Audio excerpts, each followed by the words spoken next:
किए जाएंगे। बस हामिद सईद साहब इंटरनेशनल ईमेल एडवाइजर सर। अस्सलाम वालेकुम। फर्स्ट ऑफ ऑल जाहिद भाई बहुत बहुत शुक्रिया।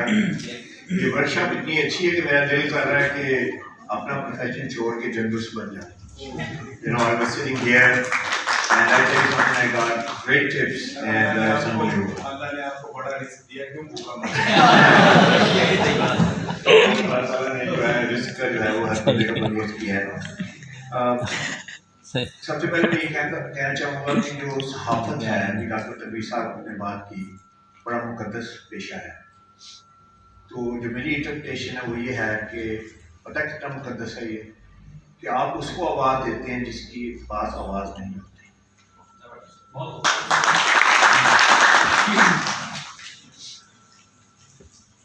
चंद मेरी ऑब्जर्वेशन है, उसके ऊपर मैं बात करूँगा, फिर इंशाल्लाह थोड़ा सा आपके साथ कॉन्सेप्ट जो है ड्रेसिंग का वो इंशाल्लाह डिस्कस करूँगा। डॉक्टर अफसर साहब ने बात की कि बड़ी गौर से सुन रहा था। इन्होंने कहा कि एक रिपोर्टर को जर्नलिस्ट को क्रेडिबल होना चाहिए, ट्रस्टवर्दी होना चाहिए, तो होना चाहिए लेकिन लगना भी चाहिए। अगर लगेगा नहीं, आपकी ड्रेसिंग ऐसी है कि आप ट्रस्टवर्दी क्रेडिबल नहीं लगते, तो फिर आपको बहुत एक्सप्लेनेशन देनी पड़ेगी कि मैं बड़ा ट्रस्टवर्दी क्रेडिबल बंदा हूँ। इंशाल्लाह I'll talk about that. Madam Zahida I think Nahid वो यहाँ थी एंड शी टॉक्ड अबाउट कि जर्नलिस्ट में एनर्जी होनी चाहिए। तो जर्नलिस्ट में एनर्जी जो है, एक तो वो बोलने से होगी, पता चलेगा यू नो व्हेन ही और शी टॉक्स। एक एनर्जी लगनी भी चाहिए इसके अंदर। He or she should look like dull and tired and lethargic and lazy. अगर ऐसे बंदा लगेगा तो उसकी बात कौन सुनेगा? So I'll talk about that a little bit. Randhawa साहब ने बात की कि रिपोर्टर पहले बनता है फिर एंकर बनता है। तो यूजुअली रिपोर्टर कहते हैं यार मेरा क्या काम, मैंने तो वो जो कवरेज करनी है, कचरे की कवरेज करनी है, मैंने गार्बेज की कवरेज करनी है, मैंने सूएज की कवरेज करनी है, मुझे ड्रेसिंग से what have to do with this. लेकिन याद रखें, अगर आप रिपोर्टर बनते हैं पहले यही पैथ है, तो आपको चुना कैसे जाएगा एज एन एंकर? अगर आपकी अपीयरेंस वीक है and if you look like you have no personality, I can assure you, believe it not, it's going to be very tough battle ahead of you. Rana Farhan या मीन साहब ने बड़ी अच्छी बात की रिपोर्टर बन के बनना है, लेकिन उन्होंने ये भी कहा कि कोई रोल मॉडल भी होना चाहिए। उन्होंने नाम लिया BBC का, बड़ी अच्छी बात की, yes we should have a role model. Dressing में भी कोई रोल मॉडल होना चाहिए। वो वाला क्या है? वो है CNN। That's what I feel. Inshallah, I'll share my information on that, knowledge on that. दुआ, बड़ी दबंग रिपोर्टर, उन्होंने बात की स्लीवलेस कपड़े पहनने की, कि शायद ये एक्सपेक्टेशन है, लाउड कपड़े पहनने की, शो बिजनेस है। Let me tell you this, अगर आप कभी ऐसे कपड़े पहनेंगी तो जर्नलिस्ट में क्या किसी प्रोफेशन में भी आप लोग आगे नहीं जा सकते। आई कैन श्योर यू दैट। तो मैं डिस्ट्रैक्शंस, कपड़ों से अटेंशन लेनी चाहिए, डिस्ट्रैक्शन नहीं देनी चाहिए। And I'll share my some thoughts on that. लेकिन शुरू में कहाँ से करना चाहता हूँ, डॉक्टर तनवीर साहब ने जैसे कहा कि इस्लाम में मीडिया की गाइडलाइन बता दी गई, इस्लाम में लिबास की गाइडलाइन भी बता दी गई। So let me share with you 2 आयात हैं जिनका मैं आपको तर्जुमा पेश करता हूँ अपनी प्रेजेंटेशन में। दूसरी बात मैं कहूँगा, बताऊँगा आपको non verbal communication of clothing. तीसरा मैं आपको फॉर्मूला बताऊँगा। चौथा, if you have any question I am gonna try to wrap it as fast as I can. इस्लाम में कुरान में 2 आयात हैं लिबास के बारे में। पहली आयत ये है कि अल्लाह ताला फरमाते हैं कि लिबास मेरी पहचानों में से एक पहचान है। अगर हम सुने ये तो हमें समझ नहीं आती कि पहचान कैसे बन गई है, पहचान के लिबास अल्लाह की पहचान कैसे बन गई। जब तशरीह में जाते हैं तो पता चलता है कि लिबास अल्लाह ताला की पहचान कैसे है। तशरीह में बताया गया है कि जो चीज़ अल्लाह ताला ने इंसान की फितरत में डाल दी है वो उसकी पहचान बनती है। जैसे ज़मीर है, इंसान ज़मीर इंसान के अंदर डाल दिया गया है, आपको ये मालूम करने की जरूरत नहीं है, पता करने की जरूरत नहीं कि हलाल क्या है, हराम क्या है, सच क्या है, झूठ क्या है, आपको राइट क्या है, रॉन्ग क्या है। अल्लाह ताला ने आपके अंदर ज़मीन डाल दी, हम सबके अंदर ज़मीन डाल दी, तो मीटर डाल दी, हमें बता देता है। तो लिबास के बारे में अल्लाह ताला ने मीटर डाल दिया। वो मीटर क्या है? वो शर्म और हया का मीटर है, वो अक्ल शऊर का मीटर है। वो अल्लाह ताला ने ये बता दिया है कि हमें क्या पहनना है क्या नहीं पहनना, हमें फौरी तौर पर समझ आ जाती है। और तीसरी ये है कि रिसोर्सेज दे दिए अल्लाह ताला ने कि कपड़ा कैसे बुनना है, कपड़ा कैसे सिलना है। अल्लाह ताला ने ये नहीं फरमाया, बताया नहीं कि शलवार पहननी है, पजामा पहनना है, कोट पहनना है, पैंट पहननी है, लेकिन गाइडलाइन बता दी। लेकिन दूसरी जो बड़ी कॉम्प्रिहेंसिव आयत है जो लिबास के ऊपर है, मैं आपसे वो शेयर करना चाहता हूँ कि अल्लाह ताला ने फरमाया कि 3 मकासद हैं लिबास के। पहला मकसद सतरगाह, वी ऑल नो दैट, हम पाकिस्तानी हैं, मुसलमान हैं, we proud of that, so I don't have to go into detail. औरत के लिए हुदूद मुकर्रर कर दी हैं, आदमी के लिए हुदूद मुकर्रर कर दी है, मर्द के लिए। दूसरा पर्पज अल्लाह ताला ने फरमाया कि लिबास जो है वो प्रोटेक्शन के लिए बनाया गया है, जिस्म की हिफाजत के लिए। वो क्यों? क्योंकि अल्लाह ताला, हम अशरफुल मखलूकात हैं, अल्लाह ताला हमसे बहुत प्यार करते हैं, अल्लाह ताला बहुत मोहब्बत करते हैं।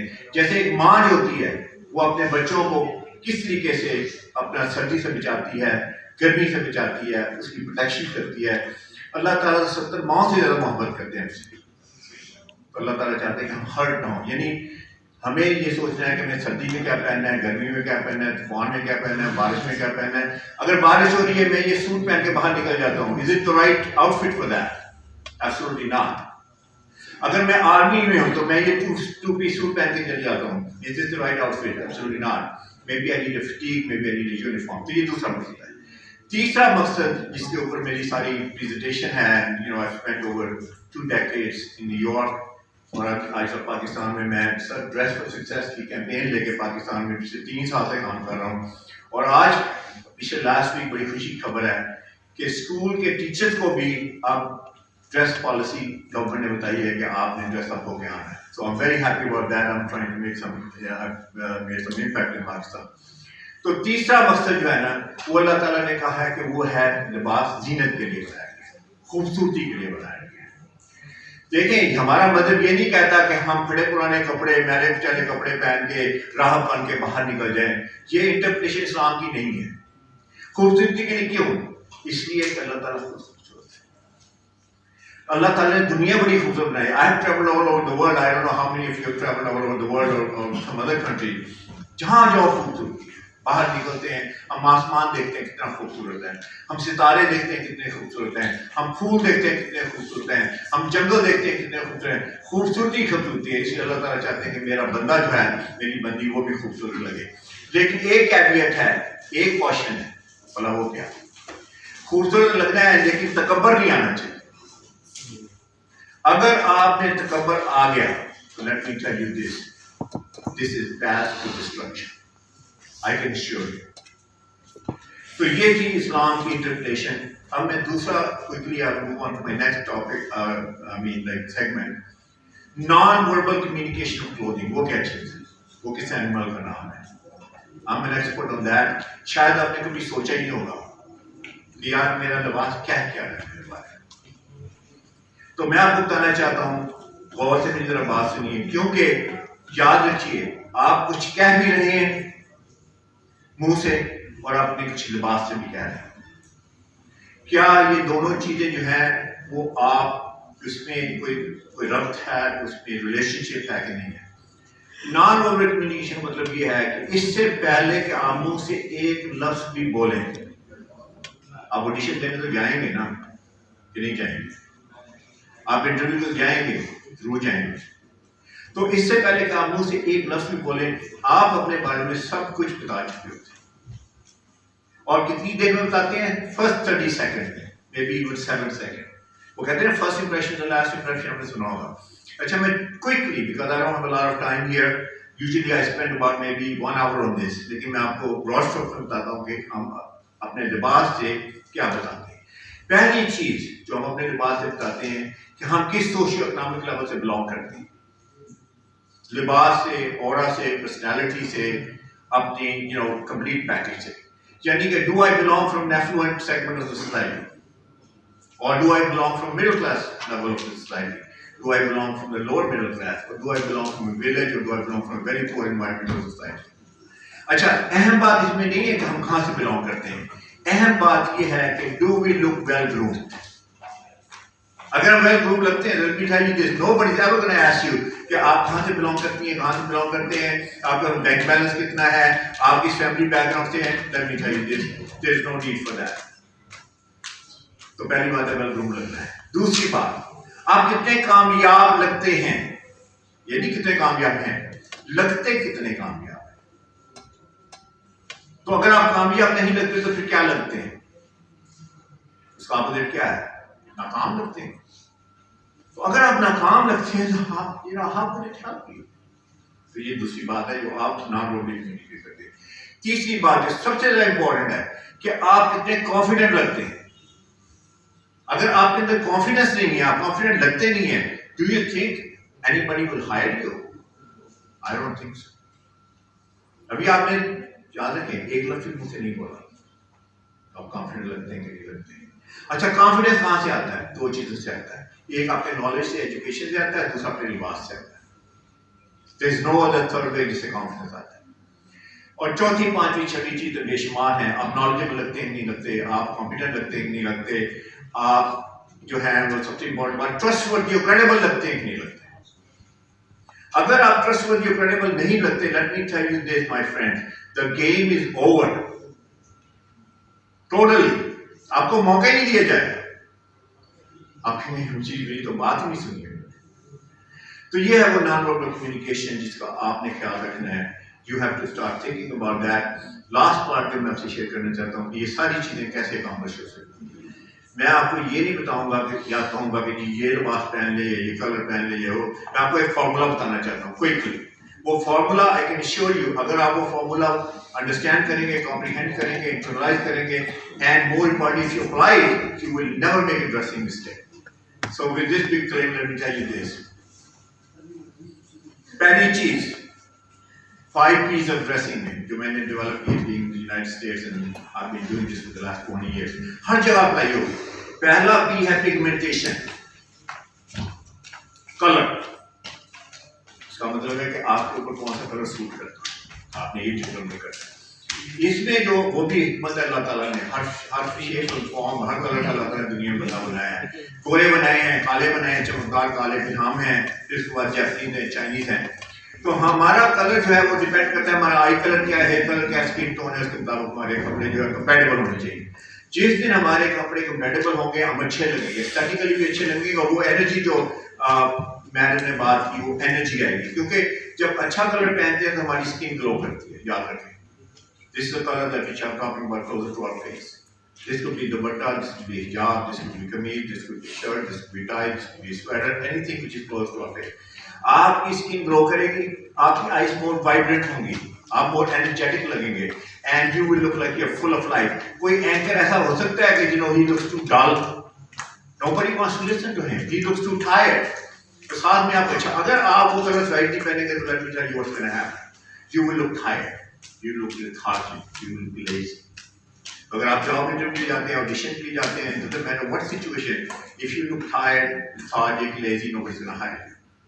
तो ये पहली बात. दूसरी बात, फैशन को फॉलो करना है, ट्रेंड को फॉलो करना है, किस चीज को फॉलो करना है. अब ठीक है, जो लोग एंकर बनना चाहते हैं, obviously you have to look a little bit more fashionable, a little bit more trendy. लेकिन सारे का सारा फैशन अपने अपने बॉक्स ही कर लेना, लाइट ही कर देना, because then you're gonna look like a clown. तो इसमें जो सेंट्रल थीम है वो क्या है? अगर फैशन और ट्रेंड को आपने फॉलो नहीं करना, yes, you must look modern, you must look updated, you must look current, you must look current with times and everything. ये नहीं कि आप बात करें स्टेट ऑफ द आर्ट, आप बात करें पाकिस्तान को कहाँ लेके जाना है, आप प्रोग्राम ऐसा लेके आ रहे हैं, लेकिन you look like you are from dinosaur age. आपने स्टाइलिंग ऐसी पहनी है, कलर्स ऐसे पहने हैं, believe it or not, picture और वर्ड से मैच नहीं करते, डिस्ट्रस्ट क्रिएट होता है, आई मीन डिस्कनेक्ट क्रिएट होता है, दैट ट्रांसलेट्स टू डिस्ट्रस्ट. उन्होंने बात की डॉक्टर साहब ने, ट्रस्ट वर्दी क्रेडिबल, एक रिपोर्टर नहीं लगता, एक एंकर नहीं लगता, who is gonna listen to that guy or girl. तो आपने जो है इसमें जो डिटरमिनेंट फैक्टर है वो है आपकी फिजिक. That's secondary. आपने अपनी फिजिक को फॉलो करना है। आपने देखना है आप शॉर्ट हैं, आप टॉल हैं, हैवी हैं, क्या है। एक हैवी सेट बंदा है, रिपोर्टर है, कहते हैं जी आजकल स्लिम फिट बड़ा चल रहा है, तो अगर स्लिम फिट कपड़े पहन ले तो क्या होगा, उसकी टमी और एक्सपोज हो जाएगी, उसके शोल्डर और बड़े हो जाएंगे, उसकी हिप्स और बड़ी हो जाएंगी। That's not the best look for him. इस तरह शॉर्ट मेन एंड वीमेन के बड़े इश्यूज हैं। शॉर्ट मेन एंड वीमेन का है, दे मस्ट लुक इम्पैकेबली, उनकी जो फिटिंग है, there is no room for error there.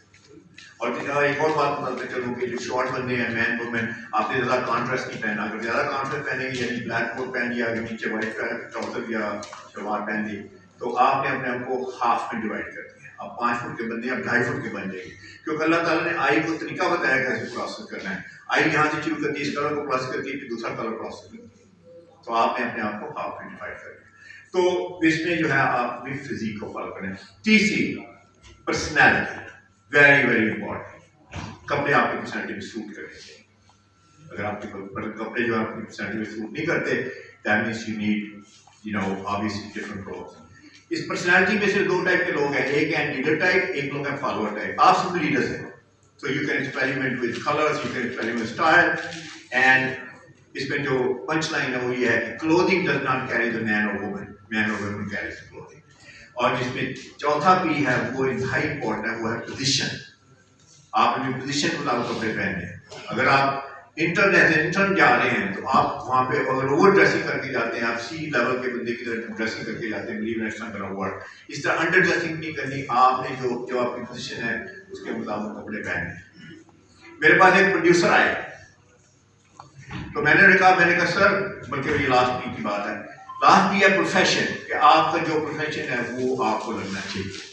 अगर आप लॉयर हैं तो लॉयर लगने चाहिए, अगर आप डॉक्टर हैं तो डॉक्टर लगने चाहिए, अगर इंजीनियर है तो इंजीनियर लगने चाहिए, अगर जर्नलिस्ट है तो जर्नलिस्ट लगने चाहिए, और अगर आप जर्नलिस्ट में एंकर हैं, प्रोड्यूसर हैं, जो भी हैं वो लगने चाहिए।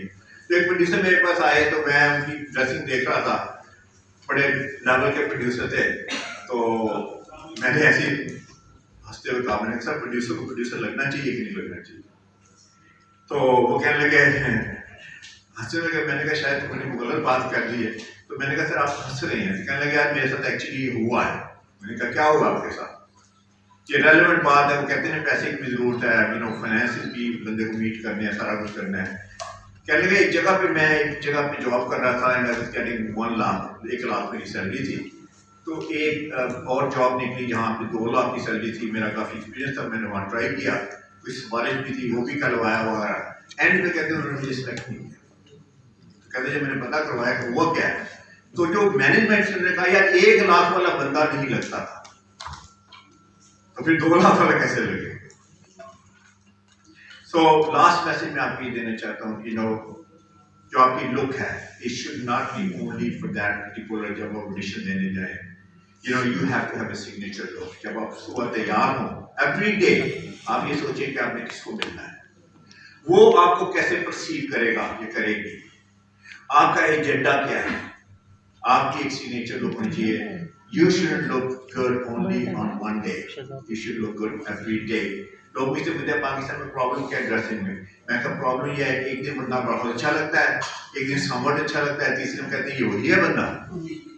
So this what happened. Any question I would like to answer. Okay, thank you very much and good luck.